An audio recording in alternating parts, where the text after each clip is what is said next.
You didn't come here by accident. You weren't thrown into this life by random chance. This body, this time, this family, this struggle, you agreed to all of it, not consciously, not as the person reading these words, but as the soul behind the eyes, the witness, the architect, the one who remembers even when the mind forgets. Before you were born, you stood at a threshold, a space between lifetimes, between forgetting and remembering. And there, you were shown something, not a movie of what you wanted, but a blueprint of what you needed. Every soul enters life with a contract, not signed in ink, not forced upon you, but chosen by you, for you, with love. Because the soul doesn't seek comfort, it seeks evolution. And sometimes, growth requires friction.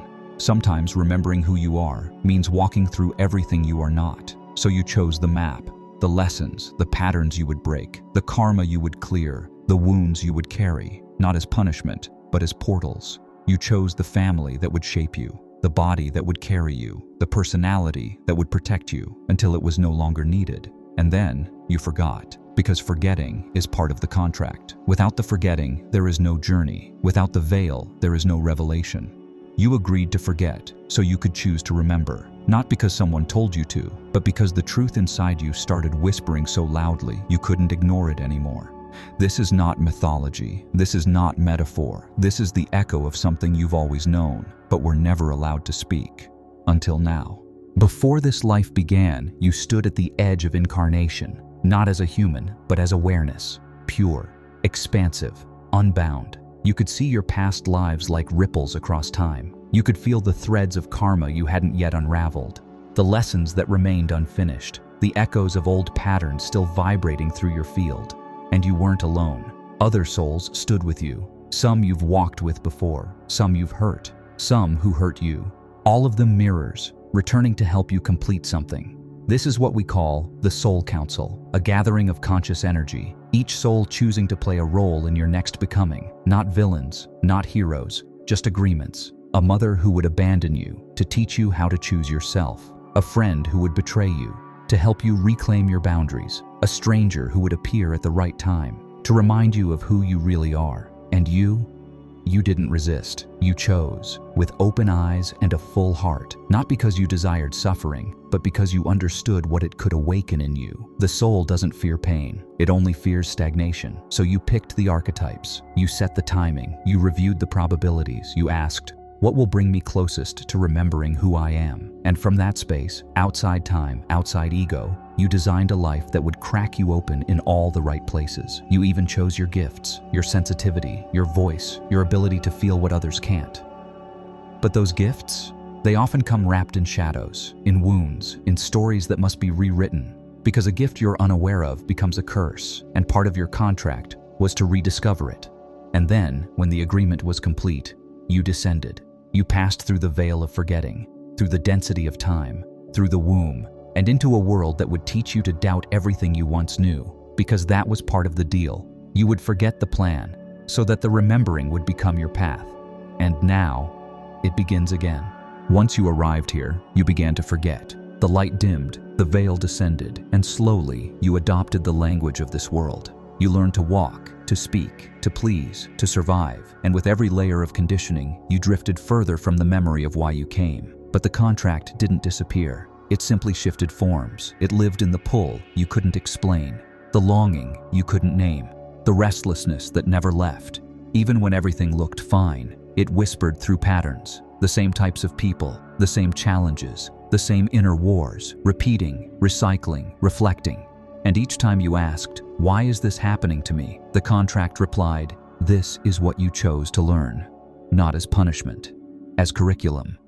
Because your soul doesn't operate like the mind. It doesn't care about comfort. It cares about coherence. It sends you teachers in unexpected forms. A boss who triggers you. A partner who mirrors your wounds. A child who forces you to grow faster than you thought possible. None of it is random. All of it is language. The language of your soul contract playing out in the theater of your life.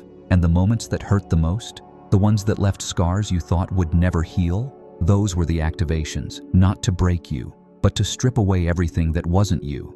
Because the contract doesn't promise ease, it promises awakening. And awakening rarely looks like a light switch. It looks like a breakdown, a silence, a surrender, and then a remembering, a soft voice that says, "There's something more." And this time, you listen. If this is starting to feel familiar, it means you're waking up. Subscribe and turn on the bell. The remembering continues. There comes a moment when the pain no longer feels random, when the patterns are too precise, when the timing is too surgical, when you stop asking, "Why is this happening to me?" and start asking, "What is this trying to awaken?"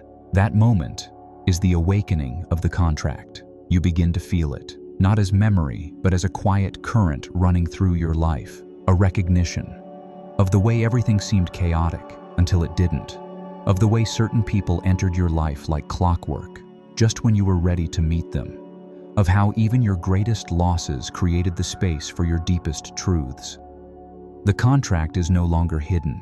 It's written in the way your body softens when you speak truth, in the spark that ignites when you align with something bigger than your ego, in the way your intuition knows before your mind can explain. And that's when the shift happens. You stop reacting. You start remembering. You realize you're not just living the contract, you're shaping it. Because here's the truth they don't tell you. The contract is alive. It's not a fixed script. It's a co-creation, a fluid document that responds to awareness. The more conscious you become, the more power you have to rewire the conditions. Not by forcing life to obey your will, but by aligning with the part of you that wrote the blueprint in the first place. You are not here to be a slave to destiny. You're here to become a collaborator with it. That means you can renegotiate parts of the contract. You can release old roles. You can rewrite old stories. You can shift timelines, not with effort, but with frequency. Because your vibration is your signature, and the moment it changes, the field responds. That's why deep healing feels like liberation, because it is. It's the liberation of the agreement you made while you were still asleep. And now you're awake. You don't have to chase purpose. You are the purpose. You don't need permission to begin. You already did, before you were born. You were never meant to walk this path alone, because your contract isn't only yours. Before this life, you sat in circles of light with other souls, some familiar, some ancient, some new, but destined to become unforgettable. And together, you chose to meet again. Not always as lovers, not always as friends, sometimes as challengers, sometimes as the storm, sometimes as the silence after the storm. These souls are your soul agreements, your companions in evolution. You made promises to find each other, to trigger each other, to reflect, to teach, to love deeply, even if only for a short while. And when you meet them, something activates. You feel it. In the eyes, in the timing, in the sense that you've known them far longer than the clock suggests. And sometimes the connection is easy. It feels like home, like the frequency of your original self, reflected back to you through another. But sometimes it's not gentle. Sometimes their role is to test you, to push you into choices your mind isn't ready for, but your soul has already prepared. A karmic partner who breaks you open. A parent who can't love you the way you needed, but taught you how to love yourself fiercely. A stranger who says one sentence and changes the trajectory of your life forever. These moments are not random. They're written, not in detail, but in vibration. The contract didn't say who would stay. It only said who would arrive. And every arrival, even the briefest, is sacred. So when someone enters your life and everything shifts, pause, not to analyze, but to feel. Is this recognition or remembrance? Because some people aren't new, they're returns.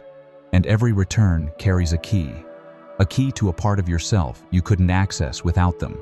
And when their role is complete, they leave.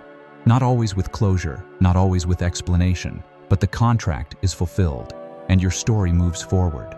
Because in the end, this life is a collaboration, and the soul's journey is never solitary, even when it feels that way. One day, the contract won't feel like a theory anymore. It will feel like a pulse, a clarity, a gentle yes rising from your chest without needing permission from your mind. You'll stop needing signs because alignment will become your compass.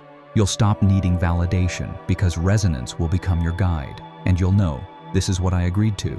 Not because it's easy, not because it's perfect, but because it's sacred. Because this life, with all its beauty, all its chaos, all its messiness, was never a punishment. It was a design, a precise weaving of light and shadow, crafted by the version of you who still remembers everything. And now, you're becoming that version again. Not by force, not by effort, but by softening into truth, by peeling back the layers of should, must, and can't, until only essence remains. That's when the contract activates fully, not as destiny, as devotion.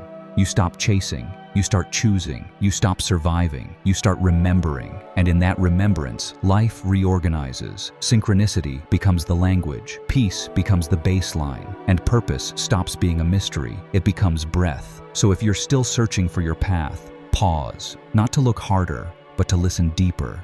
Because the soul's contract doesn't shout, it hums, it vibrates in the silence, it whispers between heartbeats. It sings through the people you're drawn to, the places that feel like déjà vu, the lessons that keep circling back until you finally say, I hear you, I remember, I'm ready. And when you say that, when you mean it, the contract doesn't end, it unfolds. Because this isn't the conclusion, it's the activation, and the one you've been waiting for has always been you.